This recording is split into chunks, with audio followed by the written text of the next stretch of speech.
Estamos agora diante do Senhor para começarmos a estudar a Tua Palavra. Já cantamos, louvamos, oramos e agora pedimos que o Senhor mais uma vez fale ao nosso coração. E que nada nos atrapalhe de ouvir a Sua voz. Que os nossos problemas fiquem todos lá fora e que aqui dentro fiquemos apenas nós e o Senhor, que queremos senti-lo entre nós. Passeia com Teu Espírito nessa manhã, em cada vida, e leva-nos para mais próximos do Senhor.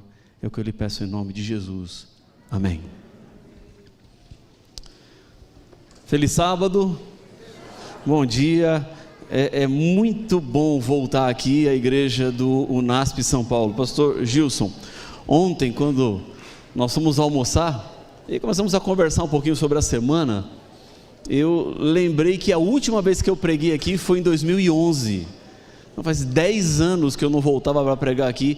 Essa que é uma igreja muito querida. Em 2010 e 2011 nós fizemos evangelismo aqui. Na época eu trabalhava na União Central Brasileira. Foram 4 finais de semana, 2 finais de semana em 2010, 2 finais de semana em 2011, onde nós tratamos sobre profecias, Apocalipse, o princípio do fim.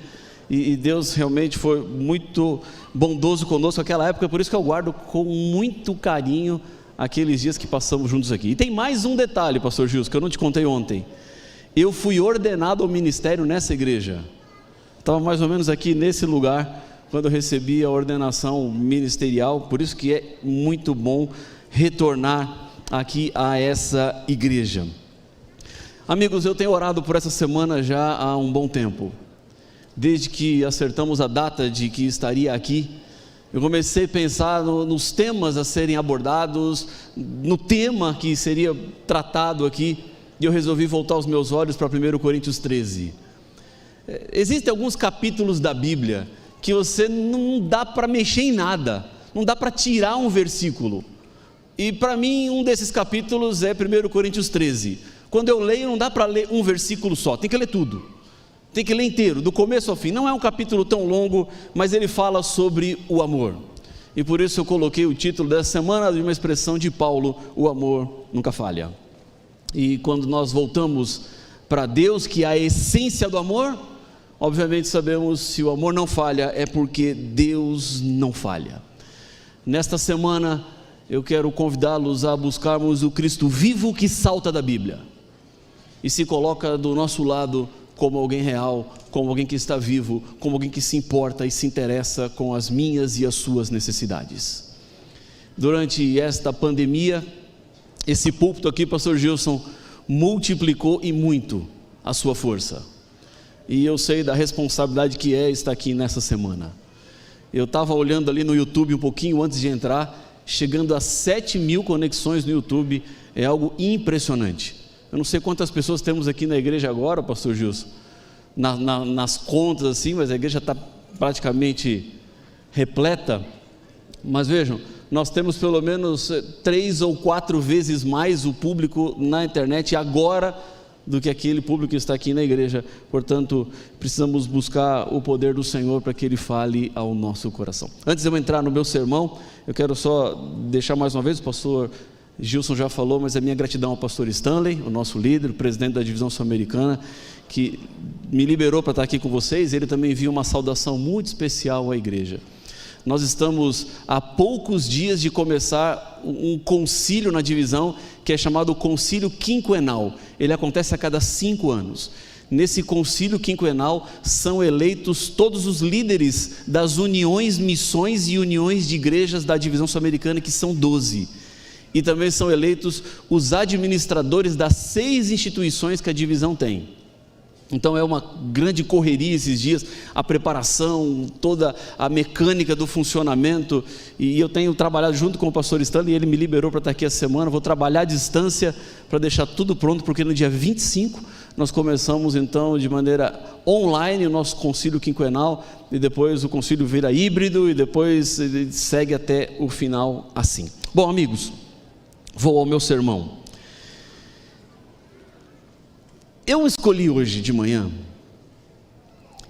tratar de uma passagem, de um texto que eu considero um dos mais intrigantes de toda a Bíblia.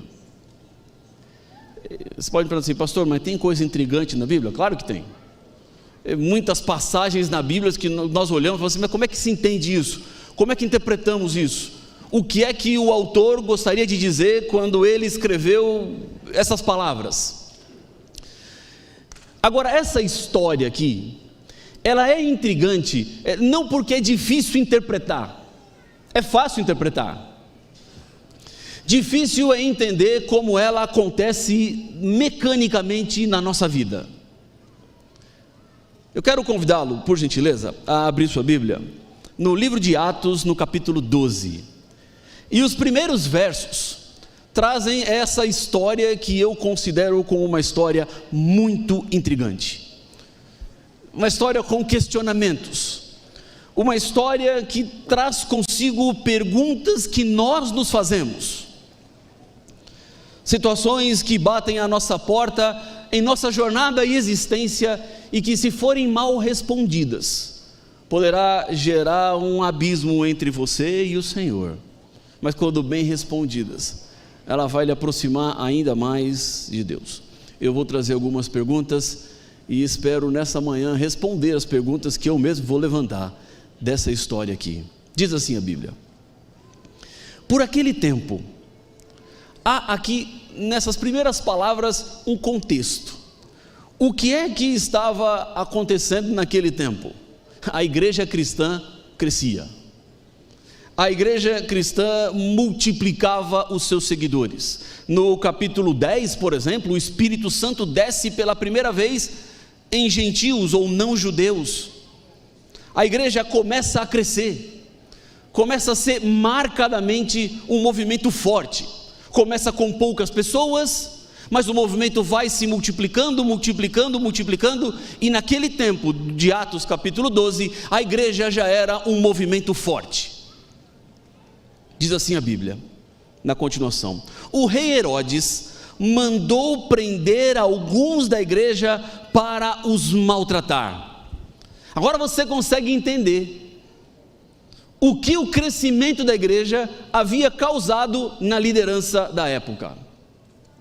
Herodes viu esse movimento de cristãos se tornando expressivo, relevante, organizado, com unidade. Um movimento que se destacava pelo trabalho que fazia. E obviamente Herodes, que tinha o desejo de manutenção do poder, que tinha o desejo de manter a situação do jeito que estava, ele resolve fazer algo para deter o crescimento da igreja. Se esse movimento se multiplica demais, pensava Herodes, os cristãos podem colocar o meu reino, meu governo e o meu poder em prova. Ou seja, os cristãos podem criar uma revolução e assumirem o poder.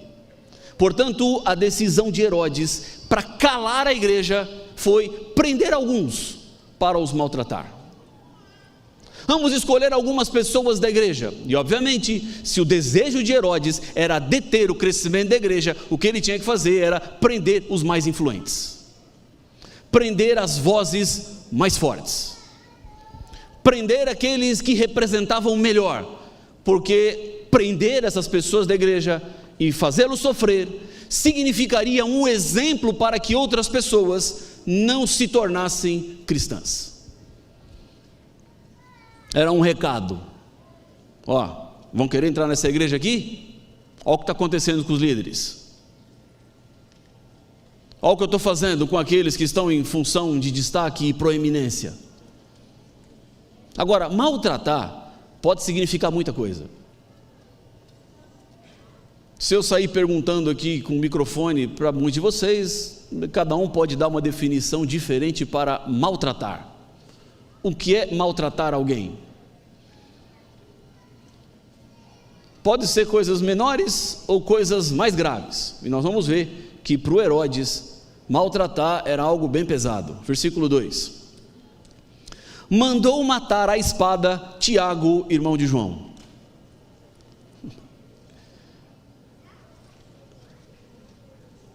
Curto o verso, não é? Rápido, né? Mandou matar a espada Tiago, irmão de João. Pronto, terminou. Pode parecer muito frio da Bíblia, né?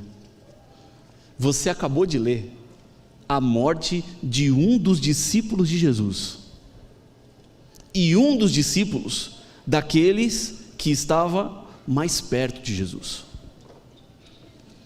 Lembram dos 12? Jesus tinha 3 mais perto. Quem eram os 3? Pedro, Tiago, João. Você acabou de ler a morte do Tiago. De maneira muito rápida, a Bíblia descreve. Então, Herodes, que queria fazer a igreja parar de crescer, resolveu prender alguns da igreja e decidiu o primeiro seria o Tiago. Pegou o Tiago, prendeu e o matou. É isso que a Bíblia descreve. Dessa maneira rápida e sucinta é que a Bíblia apresenta a morte de um dos discípulos de Cristo, Tiago. Pergunto a você: o que Tiago fez para morrer?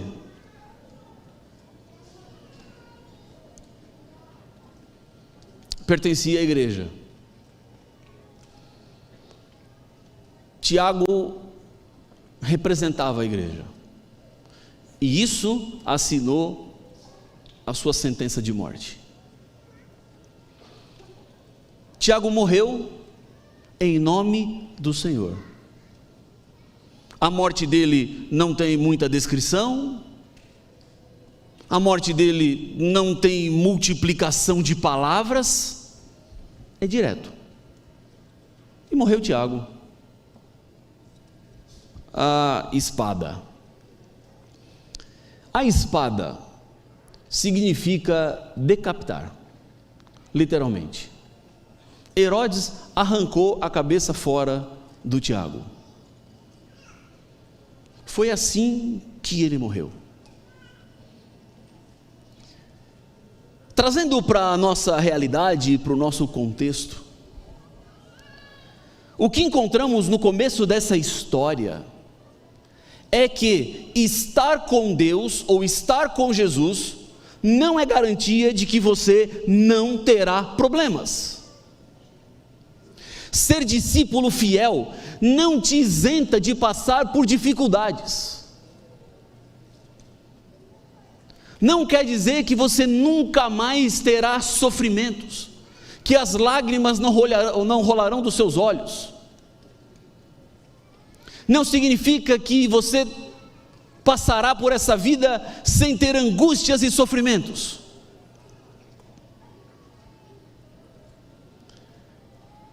Tiago sofre, morre, e é nesse momento, amigos, que a nossa fé se torna desafiada. Quando o milagre não vem, quando a cura não acontece, quando a situação adversa não recebe uma intervenção ou uma interferência divina, e tudo se transforma. Em nosso senso de justiça, nós podemos pensar assim: quem é mau tem que sofrer, e quem é bom não tem que sofrer.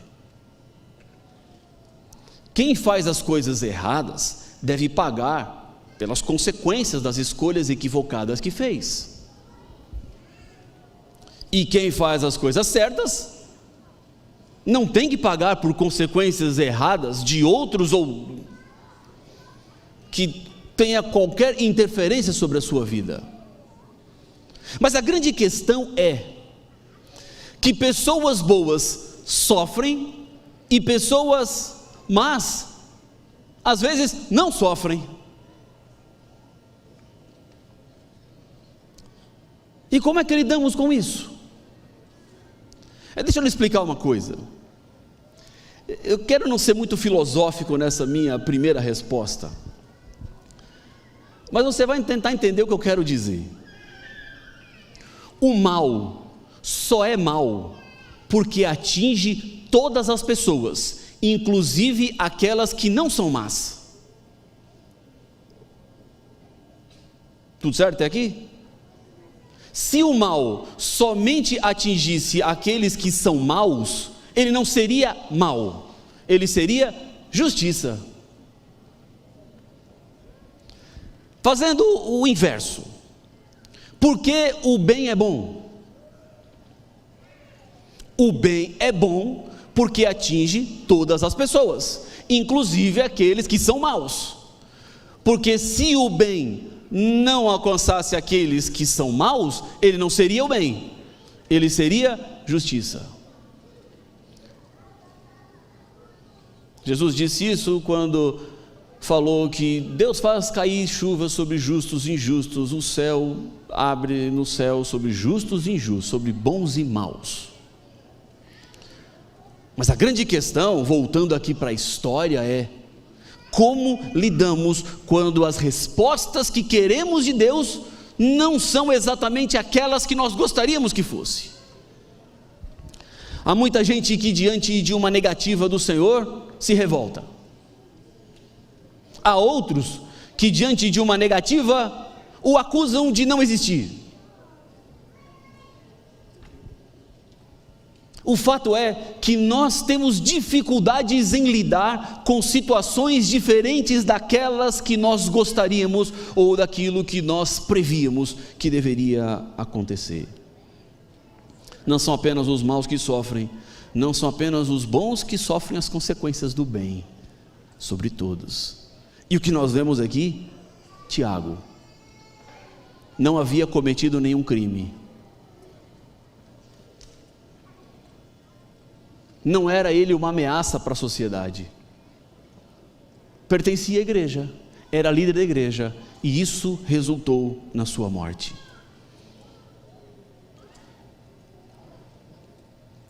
Amigos, todos nós aqui temos orações que não foram respondidas como gostaríamos que fosse, todos nós.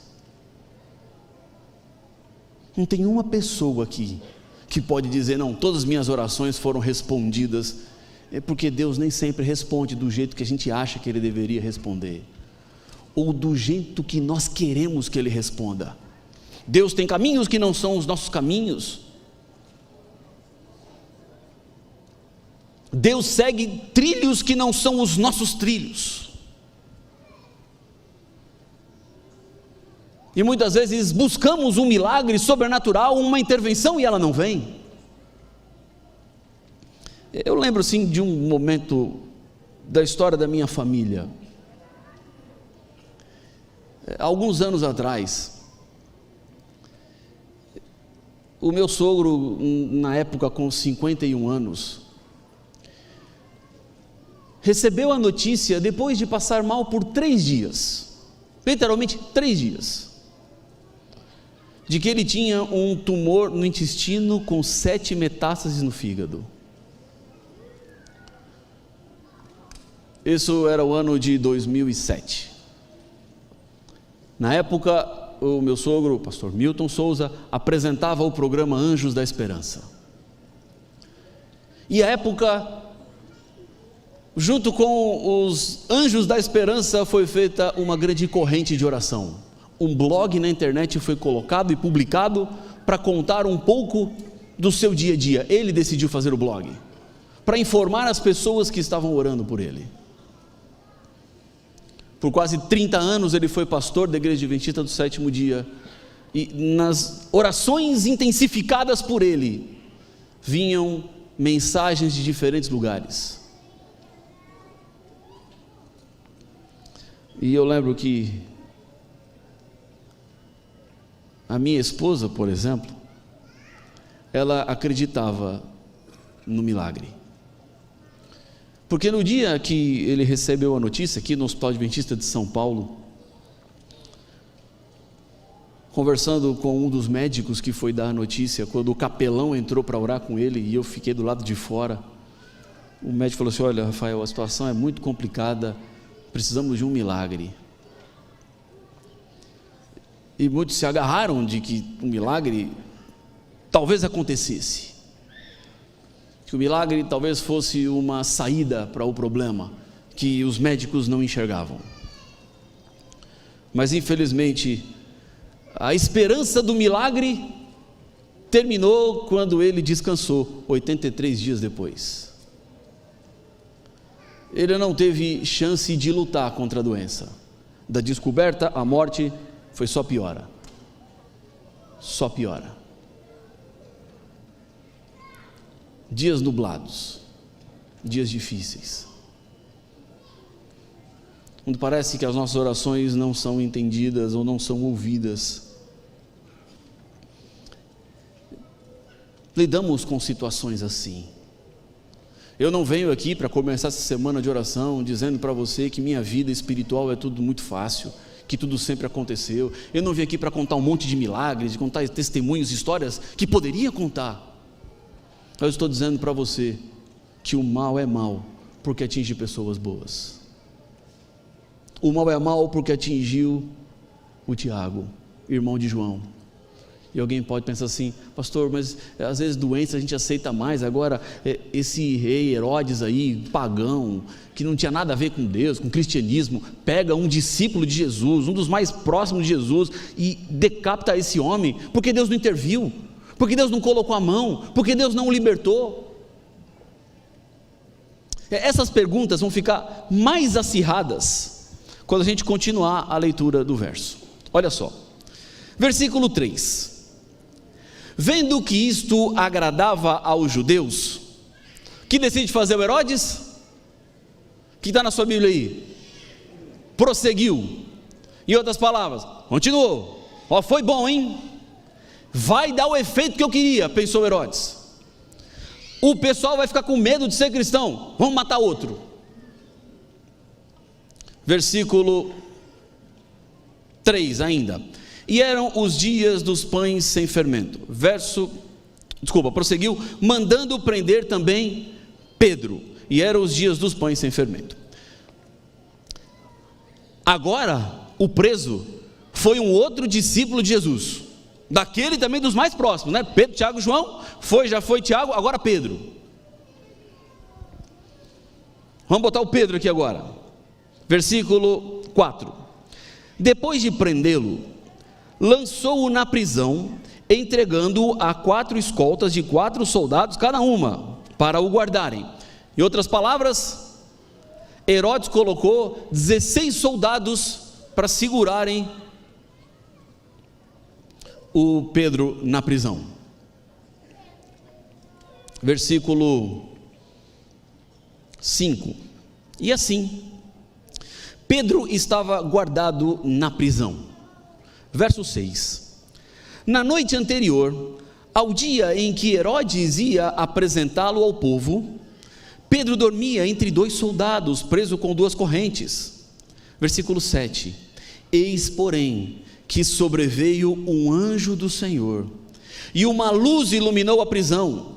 O anjo tocou no lado de Pedro e o despertou, dizendo: levanta-te depressa. Então as correntes caíram das mãos dele, e o anjo continuou: coloque o cinto, calça as sandálias, e ele assim o fez. O anjo lhe disse mais: ponha a capa e segue-me. Versículo 9: então, saindo, Pedro o seguia, não sabendo que era real o que estava sendo feito pelo anjo. Ele pensava que era uma visão. E nesse instante, Pedro estava livre do cárcere.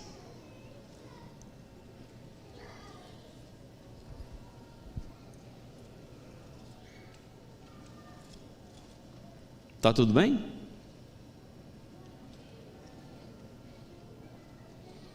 Algum problema nessa história aqui?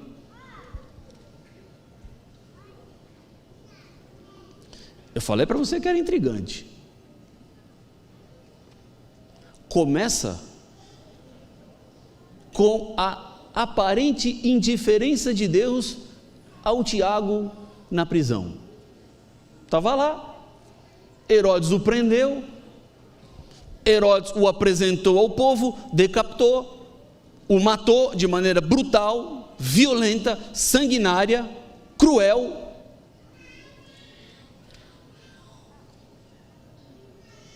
Herodes achou que foi bom, na avaliação dele, a popularidade dele cresceu, ele ia conseguir deter os cristãos porque os judeus estavam aplaudindo, os romanos mais ainda, então vamos prender outro.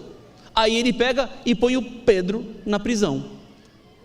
E aí, na madrugada que Herodes ia matar, Deus manda um anjo e tira o Pedro de lá. Você poderia até dizer assim, amém, né, pastor? Não, Deus mandou o anjo lá e libertou o Pedro. Você é amém para o Pedro. E para o Tiago você falaria o quê?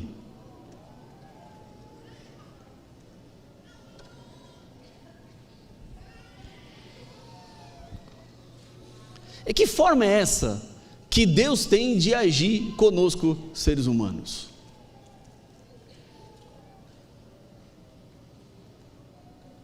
Permite que o Tiago morra, e agora manda um anjo para tirar o Pedro da prisão?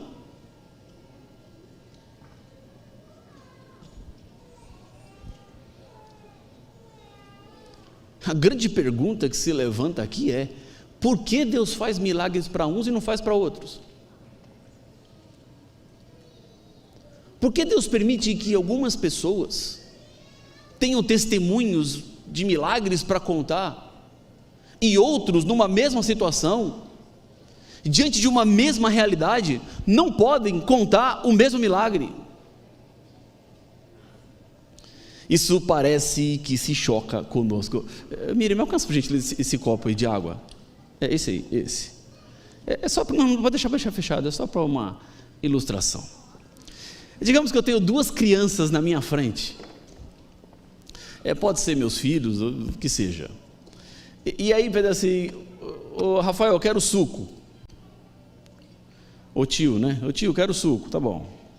Aí eu vou lá e pego a jarra de suco e vejo que na jarra não tem suco suficiente para 2 copos e tem 2 crianças querendo o suco. O que é que você faz numa situação como essas?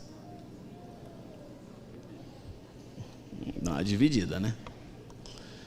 E se são seus filhos, o que é que você faz? Mesma coisa? Divide, né? Nós tentamos ser igualitários. Então, quando as minhas 2 filhas, na época pequenas, me pediam alguma coisa e eu tinha que dividir, acontecia algo no meu contexto. Depois da divisão, acontecia um processo de auditoria. Elas faziam esse processo para ver se a divisão estava milimetricamente igual. Não é assim? Até as gotas eram contadas, né? Se no caso era o suco, elas colocavam um copo do lado do outro assim e olhavam de diferentes ângulos para ver se estava igual. Porque não podia ter mais para um e menos para outra. Tinha que ser a mesma medida, dividir igual. Aí eu pergunto a você: é correto dividir igualmente entre filhos aquilo que se dá a eles? Pergunta pedagógica, né? É correto ou não? O que você acha? Ou o correto seria assim: não, peraí, a minha filha mais velha tem o corpo maior do que a menor, então ela vai receber mais suco do que a outra.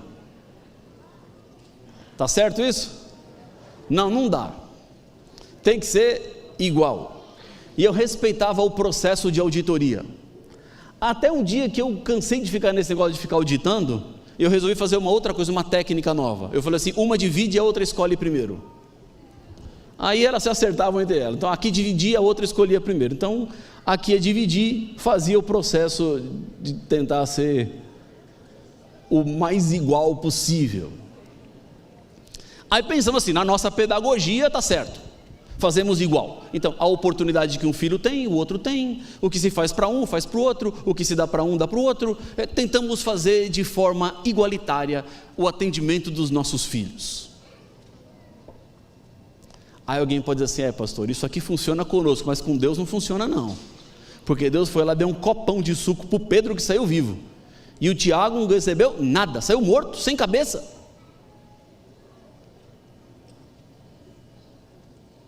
Olha como Deus agiu, olha o que Ele fez. Eu era pastor de uma igreja alguns anos atrás, e foi quando eu me deparei assim de maneira mais direta com esse questionamento: por que Deus faz para um, não faz para outro? Por que cura um, por que não cura outro? Por que um tem milagre, outro não tem milagre? Eu convidei uma senhora para que viesse à igreja contar um testemunho. Ela tinha uma história de um milagre assim, desses memoráveis. Ela teve um câncer e ela foi definhando pelo câncer.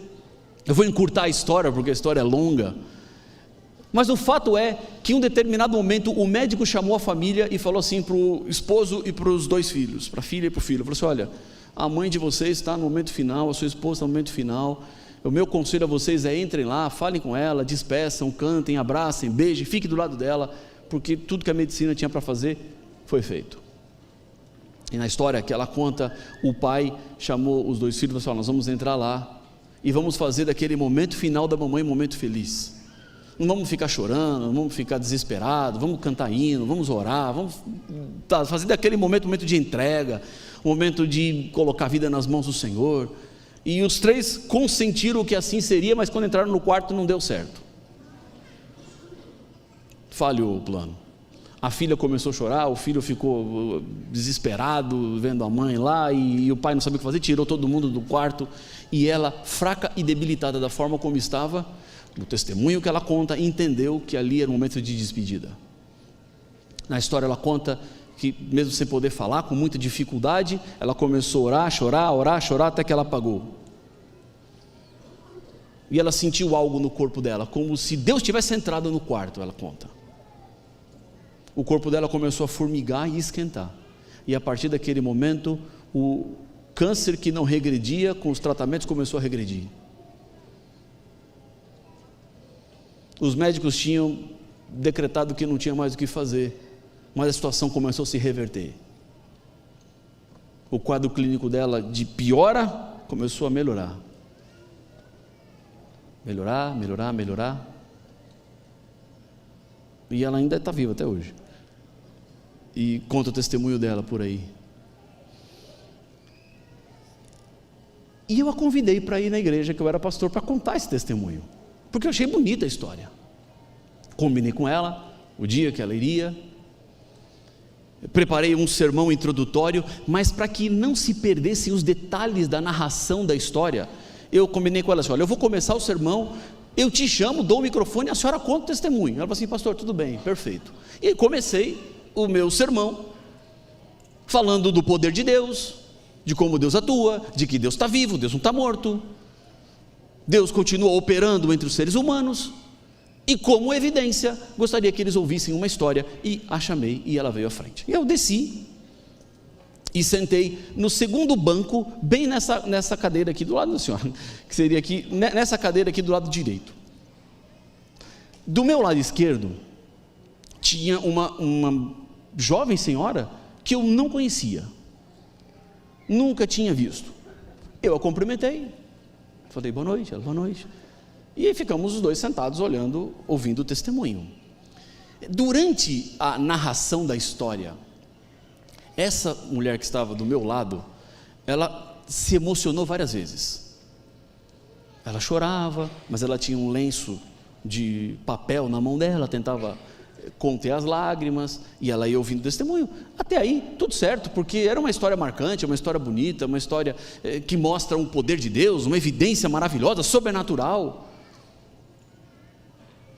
Quando chegou na hora do quarto, que ela sentiu como se o anjo tivesse entrado e começou a narrar o que ela tinha vivido naqueles momentos, essa senhora que estava do meu lado começou a chorar de maneira muito intensa.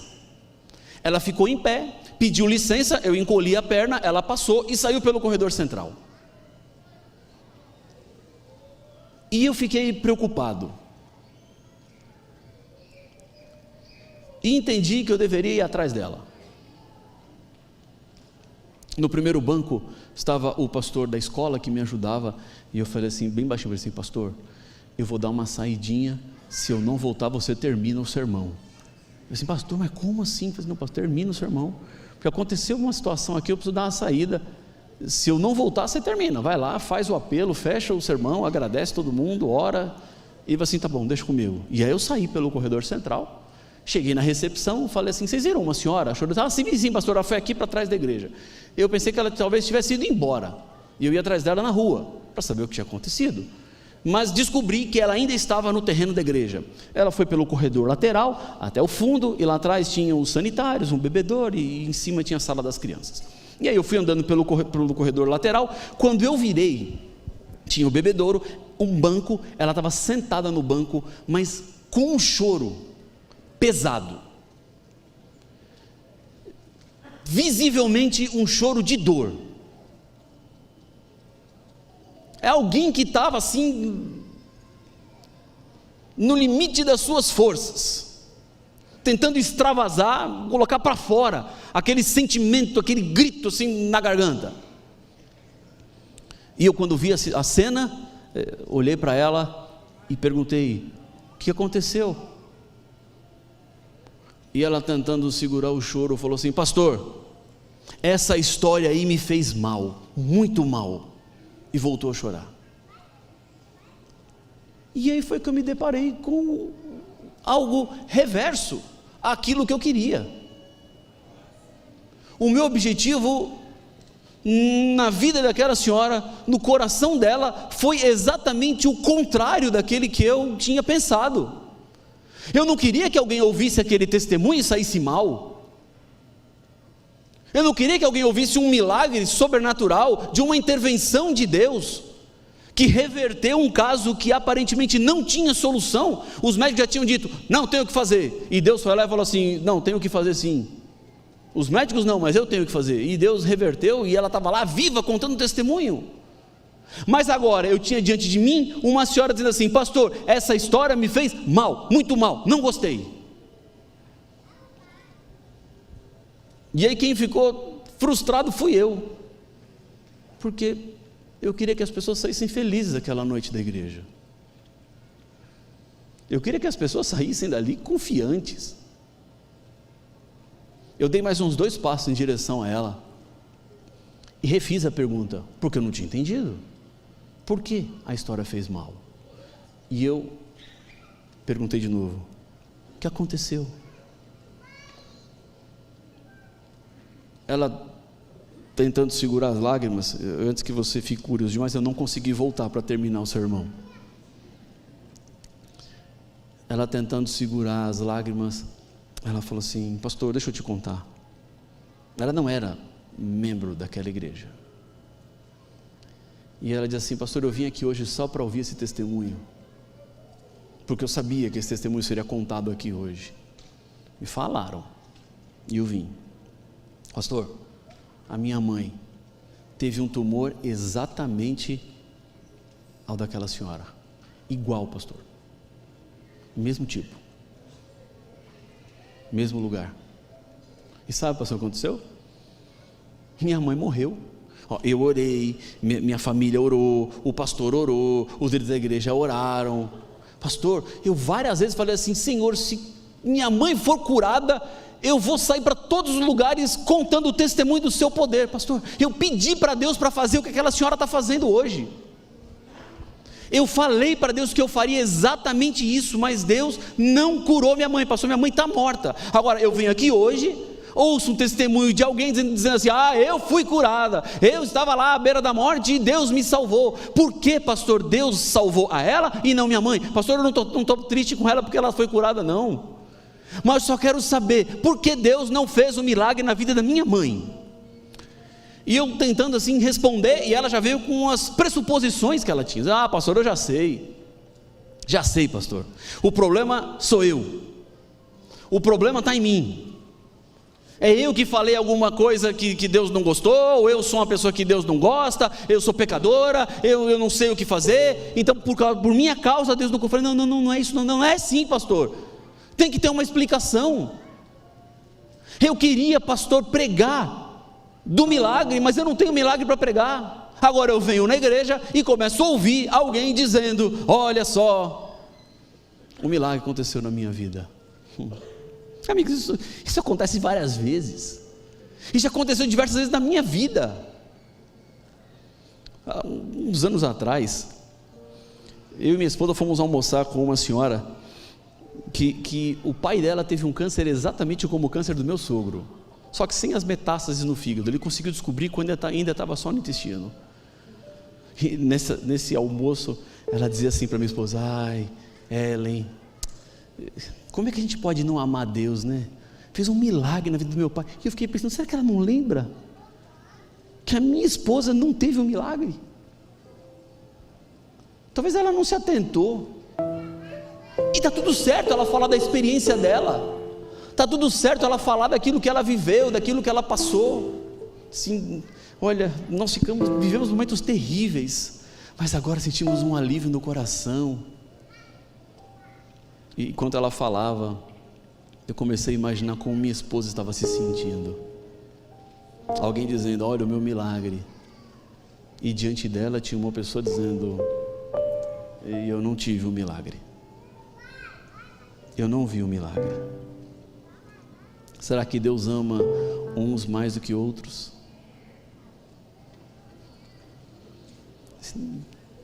Se eu fizesse uma linha aqui, dividindo a igreja em dois lados, assim, vem para esse lado aqui quem tem milagre para contar, e vem para esse lado aqui quem não tem milagre para contar, eu não sei como é que ficaria dividido aqui. Não sei como é que você se vê. Tem gente que olha e fala assim: pastor, eu sou Tiago mesmo, não tem milagre, não tem nada.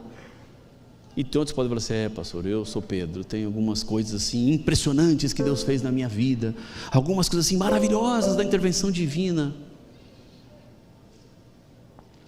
Em resumo, amigos, ser Pedro é fácil, difícil é ser Tiago. Quando o milagre não vem.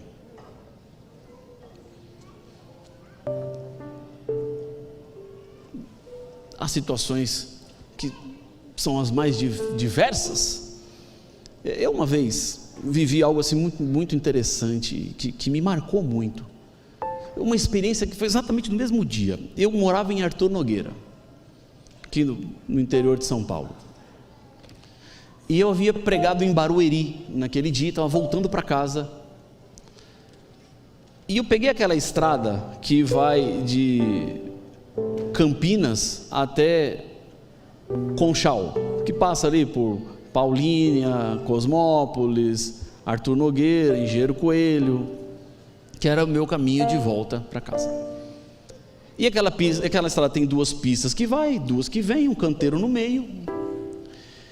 E ali Paulínia é uma região de polo petroquímico, e muitos caminhões usam aquela estrada, e eles obviamente usam a estrada do lado direito, e isso quer dizer que o asfalto do lado direito é muito ruim, tem várias trepidações. Não sei como é que está o asfalto hoje, Martin e Telson, mas era ruimzinho. Então eu sempre voltava para casa na pista da esquerda, eu nunca ia na pista da direita, nunca.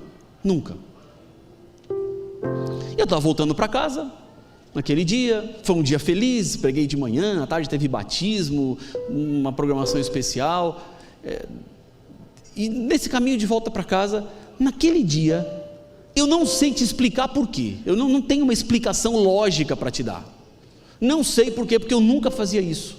Eu estava voltando pela pista da direita, não pela da esquerda, onde eu sempre ia.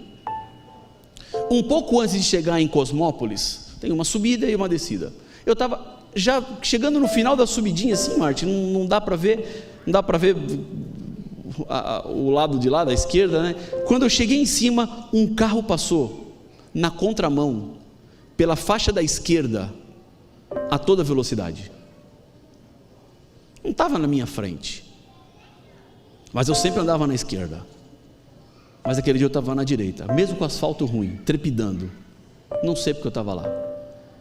Mesmo A pista da esquerda estava lá, canteiro, e ele passou na pista da esquerda aqui, na contramão. Mesmo não estando na minha rota de colisão, eu tomei um susto quando eu vi, porque eu não esperava alguém na contramão, que eu joguei meu carro para o acostamento. E fui para o acostamento assim para tentar me livrar daquilo que tinha acontecido. O coração dispara na hora. E eu falei assim: meu Deus, esse indivíduo vai provocar um acidente. Liguei para a polícia na hora, 190. E eu falei para a polícia: olha, tem um indivíduo aqui na estrada, tal, na contramão e não sei o que, ele está na faixa da esquerda, está toda a velocidade, um perigo, vai dar um problema. E o policial agradeceu, falou assim: não, vamos mandar a viatura aí para checar o que está acontecendo e tal. Ele falou: deve ser alguém indivíduo alcoolizado e deve ter pego o lado errado da pista, mas estava lá. E eu fui embora. E você sabe que depois que você passa por uma coisa dessas, o coração demora para voltar, né? Você começa assim: meu Deus do céu, se eu estivesse na esquerda, teria sido uma batida talvez fatal para os dois, porque ele vinha bem rápido e eu também vinha na velocidade da pista, então ia ser um choque assim horrível, não ia sobrar ninguém dali. E obviamente o meu coração era um coração grato, era gratidão, não era só gratidão, obrigado Senhor, milagre, cura, Senhor, obrigado. E cheguei em casa, obviamente feliz, né? Vi minha esposa, minhas filhas e contei: olha, aconteceu um negócio na estrada aqui que eu estou assustado até agora. O indivíduo passou na contramão, fui para o acostamento, tão assustado que eu fiquei, estou com a perna tremendo até agora, porque ia ser um choque assim, não ia ter o que fazer. Na forma como nós nos encontramos, não tinha saída. E aí eu fui tomar um banho, e quando eu fui tomar o banho, o meu telefone tocou, e era um amigo meu, dizendo assim: Rafael, aconteceu uma tragédia hoje. O que foi? E ele falou de um amigo nosso, que estava na rodovia dos Tamoios, descendo a serra, e um carro, uma caminhonete desgovernada, passou por cima do canteiro, bateu de frente no carro dele e ele morreu. E eu falei: como assim? Ele morreu. Eu tinha almoçado com a mãe dele naquele dia. Como assim morreu? Ele morreu, está morto. E eu fiquei assim atordoado pela morte, mas ficou muito evidente o contraste. Deus me livrou, porque eu não estava na esquerda, eu estava na direita, eu não bati. Livrou a mim, mas não livrou o outro. Que forma é essa que Deus tem de agir, hein? Como é que você entende isso? Como é que você explica isso? Deixa eu te dizer uma coisa. O sermão não pode terminar aqui, né? Porque se terminar vai ficar muita pergunta no ar, e eu não posso finalizar sem dar uma explicação para vocês. A explicação que aquece o meu coração, uma explicação que eu encontrei para poder lidar com essas situações dos sims e dos nãos de Deus. Do Tiago que vai preso e morre, e do Pedro que vai preso e sai, de um que é liberto de um acidente e do outro que morre no acidente, de um que está com câncer e é curado e o outro que não é curado do câncer. Deixa eu dizer uma coisa: quando Deus divide o suco, Deus divide igual. Pastor, como é que divide igual? Não divide igual, estou falando para você. Deus divide igual. E como Deus divide igual, pastor? Se para uns é sim e para outros é não, como é que é igual? Deixa eu te dizer uma coisa. Nós vimos o pastor Tito aí fazendo o batismo agora há pouco, né? E quando uma pessoa entrega a sua vida para Deus, e aqui está a condição: quando alguém é batizado, o que aquela pessoa está dizendo no tanque batismal é que ela aceita a salvação que Deus tem para ela. Ela está dizendo que aceita Cristo morto na cruz do Calvário como o único caminho que temos de acesso ao céu. O batismo é a minha resposta positiva àquilo que Cristo fez, faz e representa na minha vida. Senhor, eu me entrego a Ti. Eu quero a vida eterna. Eu o aceito como o meu Salvador e Senhor. Quando eu me entrego a Deus, quando eu me coloco debaixo do Senhor, eu estou dizendo sim para a salvação, e o meu sim para a salvação encontra com o sim de Deus para a minha salvação, porque a morte de Cristo é suficiente para todos os pecadores, para todos os pecados, alcança cada ser humano. Então há uma convergência de opiniões. Eu quero ser salvo e Deus quer me salvar, e diante dessas nossas opiniões conjuntas, opera-se um fenômeno na minha vida. Quando eu me entrego nas mãos do Senhor e aceito a salvação, Deus diz assim: filho, filha, ok, eu aceito sua decisão, aceito sua entrega, morro no seu lugar e te dou a vida eterna. A partir deste momento, Deus passará a guiar a minha vida rumo à salvação, rumo à eternidade. E diante de tudo o que acontecer na minha vida, a resposta de Deus não é sim ou não. A resposta de Deus não é vou fazer ou não vou fazer, vou te dar ou não vou te dar. Talvez esse seja um dos grandes equívocos que temos. Nós achamos que a resposta de Deus às minhas orações é sim e não. Deus não responde com sim e não. Deus não responde também com espere, nem com talvez. Não, Deus responde, sabe com o quê? Vida eterna. Essa é a resposta de Deus para toda e qualquer situação e oração que eu faça.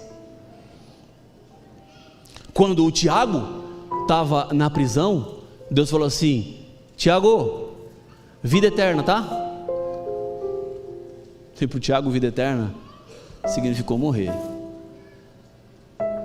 Para o Pedro, Deus olhou e falou assim: Pedro, vida eterna. E para você, Pedro, vida eterna significa viver um pouco mais.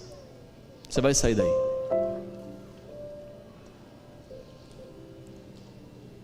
E o que eu tentei oferecer para aquela jovem senhora, aquela noite, no fundo da igreja, foi exatamente isso. Falei assim: olha, eu não sei porque Deus não fez um milagre na vida da sua mãe, o que você queria, mas Ele fez um milagre que você não viu, que é um milagre da vida eterna, é o milagre da salvação. Esse é o maior milagre que Deus tem para fazer na nossa vida. Porque veja só, olhando das nossas perspectivas, aquele dia Pedro estava lá no cárcere, 16 soldados, algemado, acorrentado, prestes a ser decapitado, e Deus vai lá e manda um anjo, uma luz ilumina a prisão. Olha só que espetáculo, né? Que coisa sobrenatural, maravilhosa. E o anjo tira o Pedro de lá. Agora pergunta a você: onde é que está Pedro hoje?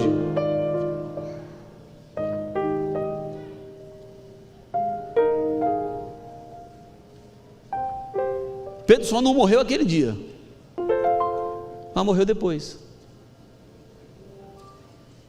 O que Deus fez, amigos, foi estender um pouco mais a morte do Pedro. O que aconteceu? Portanto, você não pode olhar para aquilo lá, do cárcere, da prisão, do anjo iluminando, como o ponto final de uma história, porque não é. Foi apenas Deus dizendo assim: Pedro, vida eterna, sua missão ainda continua, sua obra não para aqui, vai um pouco mais. E Pedro viveu um pouco mais. Há outros que recebem curas e milagres. O que Deus está dizendo é vida eterna, e para você vida eterna significa viver um pouco mais, mas para outros vida eterna pode ser descansar agora.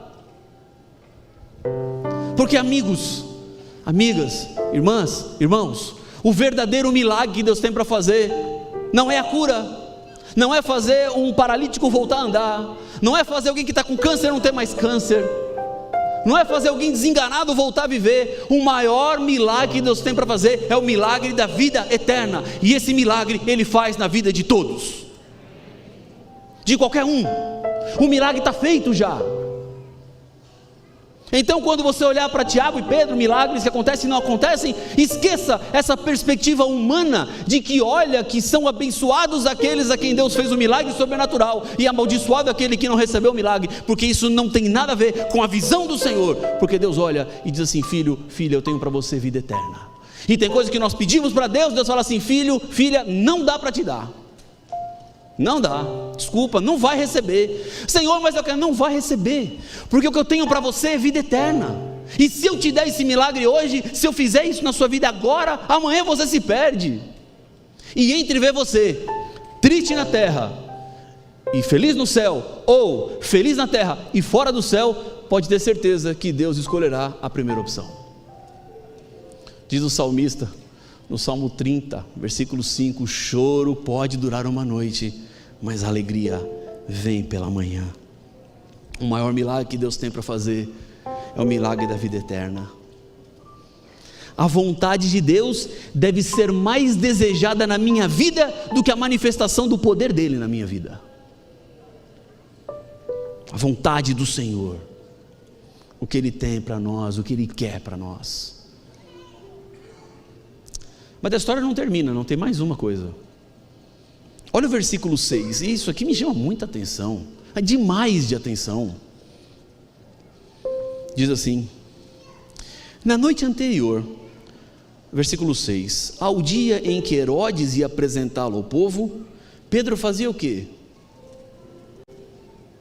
O que Pedro estava fazendo? Que história é essa, né?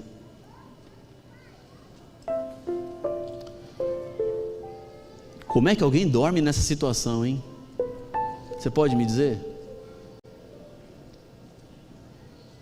Coloca você mesmo na situação do Pedro.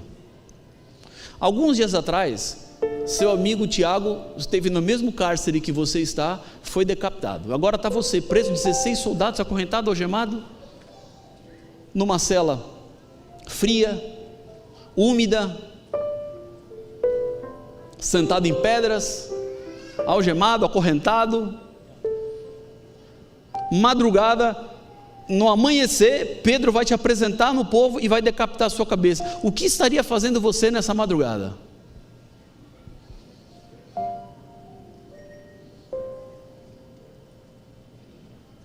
Ó, 7 horas você vai ser decapitado, tá? Aí você vai para a cela passar a noite. O que você estaria fazendo nessa madrugada? Como é que estaria você nessa situação? Como estaria o seu coração? Olha para Pedro, o que ele está fazendo? Dormindo. E não era um cochilozinho não, era dormindo mesmo. Tanto era dormindo, que a Bíblia diz que o anjo entrou lá na prisão e iluminou. Pedro acordou? Não, continuou dormindo. Imagina só, o anjo entra, faz aquele espetáculo todo, um clarão, não tinha energia elétrica naquela época, lembra disso, né? Um clarão na prisão, ilumina tudo, a corrente cai, os grilhões dos pés caem, Pedro está livre, solto. E o que está fazendo Pedro? Dormindo. Continua dormindo. Quando Pedro acorda, a Bíblia diz que o anjo tocou do lado dele, falou assim: ei Pedro, vamos, acorda. O Pedro estava tão sonado, sabe quando você acorda e não sabe o que está fazendo? Foi exatamente o Pedro. O anjo tem que falar tudo para ele: ei Pedro, vamos, levanta, põe a sandália aí. Aí Pedro colocou, pega a sua capa lá, coloca aí. E o Pedro colocando a capa foi saindo, e o Pedro achou que estava tendo uma visão. Ele achou que ele estava sonhando. Quando ele estava lá fora, foi que ele se deu conta que aquilo ali era real. Lá fora só ele percebeu: opa, peraí, eu estou livre mesmo, isso não é visão não, Deus mandou um anjo. Para mim isso é inexplicável. Como alguém dorme nessa situação? Eu já perdi o sono várias vezes por problemas infinitamente menores do que esse de Pedro. Ninguém ia me decapitar a cabeça às 7 horas da manhã. Eu não estava numa prisão com 16 soldados, acorrentado, algemado, com uma sentença de morte contra mim, da qual não se podia esperar outra coisa a não ser a própria morte, porque já tinha acontecido com o Tiago dias antes. É dormir, né? dormir com essa paz. Esses dias eu vi uma entrevista aí de um CEO de uma grande empresa, e ele tentou ser bem humorado, né? A jornalista perguntou assim: o senhor liderando uma empresa desse tamanho, com tantos funcionários, como é que o senhor dorme? Aí ele falou assim: eu durmo igual um bebê. Aí ela: você acorda a cada 2 horas chorando.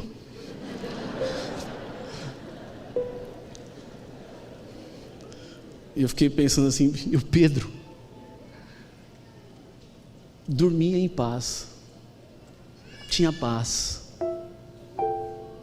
estava lá, tranquilo na prisão, dormindo. Vai morrer, vai dormindo. Puxa vida, como eu perco o sono às vezes por problemas pequenos, sabe? O Pedro aprendeu aquilo que eu quero que a gente saia no coração hoje. Se for para morrer, morrerei. Se for para viver, viverei. Se for para receber o milagre, receberei. Se for para não receber o milagre, não receberei. Mas o mais importante é que a minha vida está nas mãos do Senhor. E nas mãos do Senhor o milagre é certo, eternidade. Agora o resto, amigos, se vai ou não vai, se recebe ou não recebe, isso é tão pequeno diante da eternidade que Deus tem para nós, diante da vida eterna que Deus tem para nós, diante do céu que Ele abre diante de nós. Não há razão ou tempo para continuarmos esperando, porque o tempo urge.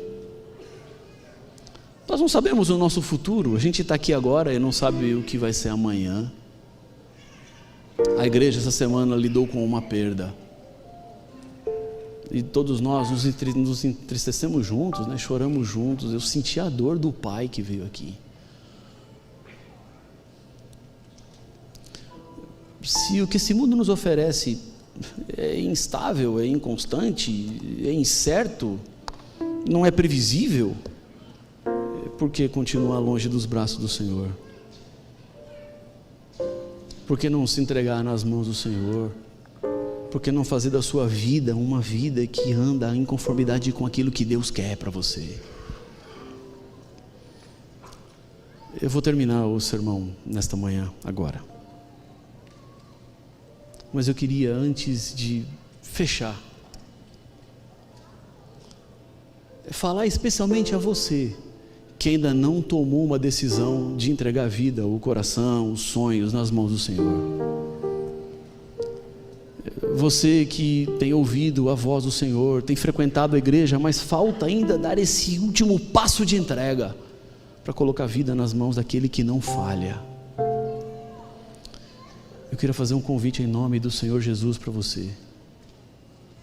Deus está dizendo do céu: eu quero te dar salvação, mas Ele espera a sua resposta, Ele espera a sua entrega, Ele espera a sua decisão, Ele espera que você se coloque debaixo da graça do Senhor.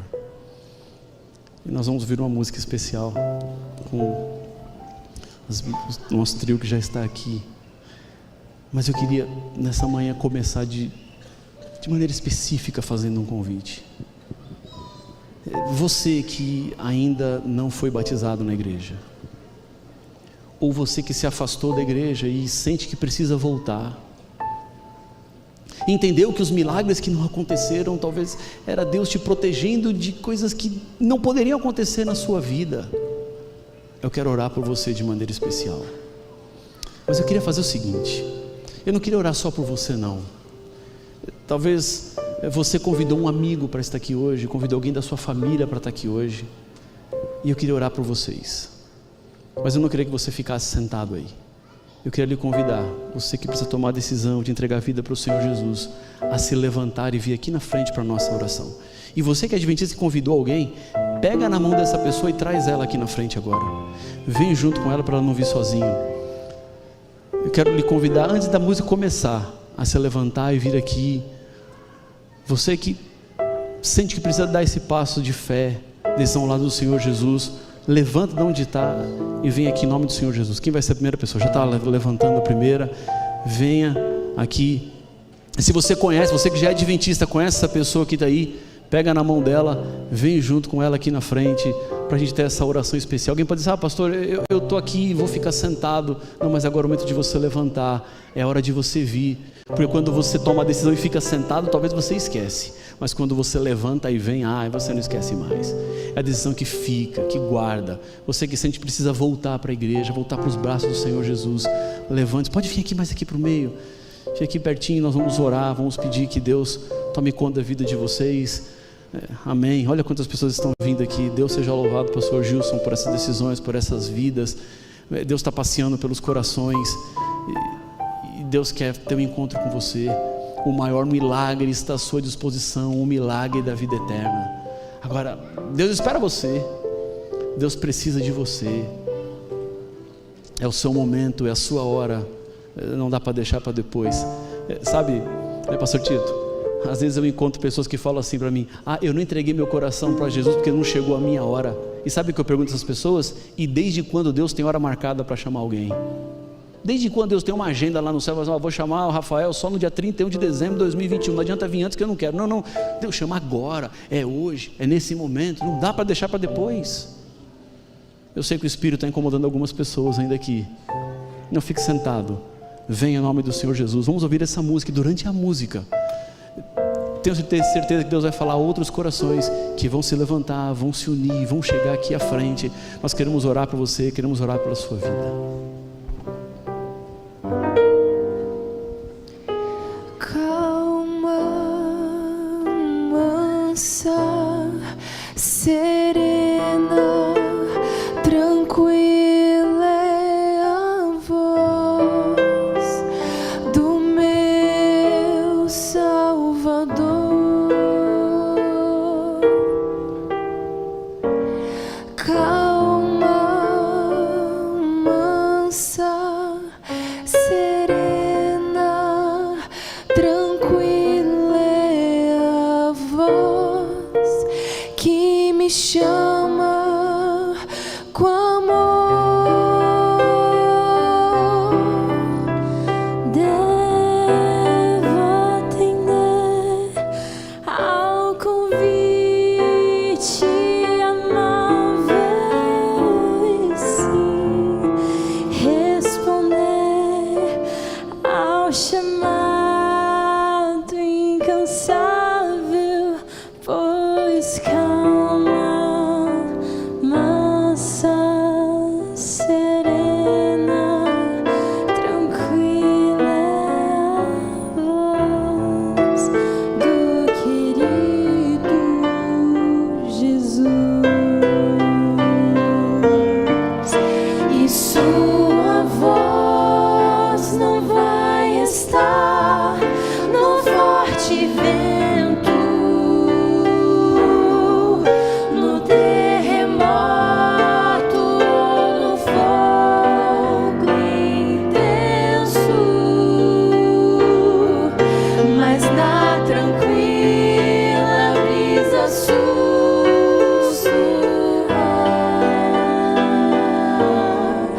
Eu sei que ali a voz de Deus está.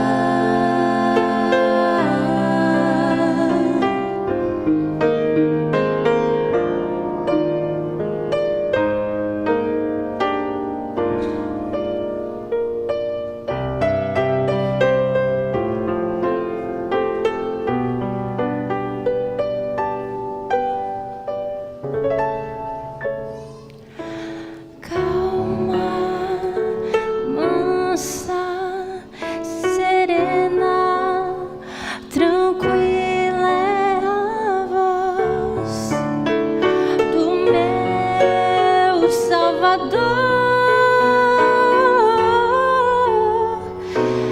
Calma, mansa, serena, tranquila é a voz que me chama com amor. Devo atender ao convite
Nós vamos agora orar. Mas alguém gostaria de vir aqui para essa oração especial? Mas alguém gostaria de se unir a essas pessoas que estão aqui à frente? Se não, coloque-se em pé onde você está. Vamos agradecer ao Senhor pelo Espírito que esteve conosco nessa manhã. Que Deus continue abençoando sua igreja, todos nós. E amanhã, às 20 horas, vai ser só online, só transmitido. Eu vou pregar daqui do púlpito da igreja do NASP para as casas de vocês. Compartilhem o link, convidem outras pessoas para se unirem essa semana de maneira especial, para que a bênção alcance ainda mais pessoas. Vamos orar. Senhor Pai nosso, Deus querido, nós te louvamos pelo teu Espírito, porque o Senhor impressionou e impacta os nossos corações com a mensagem que vem da tua palavra. Pai, hoje entendemos que o maior milagre que o Senhor tem para nos fazer é o milagre da vida eterna, e ele está à disposição de qualquer pessoa. De maneira especial eu quero entregar nas tuas mãos todos e todas que se levantaram e vieram aqui à frente. Pai, como ministro do Evangelho, eu entrego cada pessoa nas tuas mãos, com suas lutas, suas necessidades, seus anseios, mas acima de tudo, Pai, que os olhos estejam fixos na salvação que temos em Cristo Jesus. Portanto, terminamos este culto agora, porque o fizemos no nome de Jesus. Amém.